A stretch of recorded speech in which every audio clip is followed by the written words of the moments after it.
The text came at 3:11 a.m., a single message that changed everything. Just one sentence, just 7 words. But those 7 words exposed a betrayal that had been planned behind my back. Not for a week, not for a month, but for 2 long years. Before I begin, make sure you like, subscribe, and hit the bell icon so you never miss a new story. My name is Evelyn Carter, and this is how one text destroyed the life I thought I had and started a revenge I didn't know I was capable of. It began on an ordinary Wednesday morning. I woke up to find my phone blinking with a new message from an unknown number. I expected spam. Instead, I saw this. "He's finally doing it tomorrow. Be ready." That was it. No name, no explanation. But those 7 words felt personal, almost intimate. And the worst part? I had a sinking feeling I knew exactly who he was referring to. My boyfriend, Daniel. For 2 years, Daniel had been the kindest, calmest, most supportive person in my life. He remembered everything.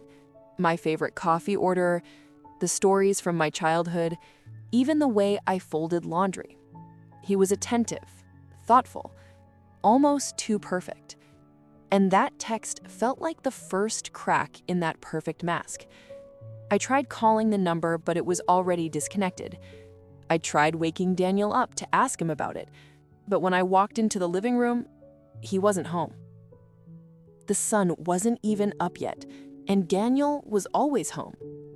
Always. Something was wrong. I spent the entire day noticing things I hadn't before. He'd been leaving early. He'd been hiding his second phone, the one he claimed was for work. He'd been taking calls outside, and he'd been oddly nervous whenever I asked simple questions. That night, he came home unusually cheerful, smiling in a way that didn't reach his eyes. "I've been thinking," he said, casually. "We should take a weekend trip soon, just the 2 of us." The kind of line someone uses to distract you. He cooked dinner, he washed dishes, he talked about meaningless things. But the whole time, I couldn't stop thinking about the text. "He's finally doing it tomorrow. Be ready." Whatever he was planning, it was happening soon. And I needed answers. So after he fell asleep, I did something I never thought I would do. I checked the pockets of the jacket he wore that day. Inside, I found a folded piece of paper, a printed contract. My heart dropped when I read the first line. Transfer of joint investment funds. My name was nowhere on it, but Daniel's signature was, and right below it, the name of a woman I had never heard before, Clara Whitfield. Someone he had apparently been planning a huge financial move with. The betrayal wasn't just emotional. It was calculated, organized, prepared. The text suddenly made sense. He wasn't leaving me. He was replacing me. And not just in life, but in business, in our future plans, in everything we had built together. The next morning, I followed him.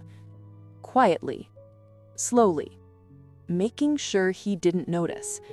He drove across town to a cafe, and there she was, Clara, the woman from the contract, smiling at him like they had shared 100 breakfasts before this one. I stayed outside, hidden behind tinted windows in my car, watching their body language. They weren't awkward. They weren't meeting for the first time. They were familiar, comfortable, coordinated. They had planned this for a long time. When Daniel left the cafe, I followed Clara instead. She walked into a small office nearby, a real estate office. On the glass door was her full name, and on the board inside, pinned for display, was a copy of a property listing I recognized immediately, because it was the same property Daniel and I had once dreamed of buying together, down to the last detail. Except now, her name was listed as co-owner, and Daniel's name was written right next to hers. My chest burned with a mix of hurt and fury so strong it almost felt cold. I wasn't just betrayed, I was erased.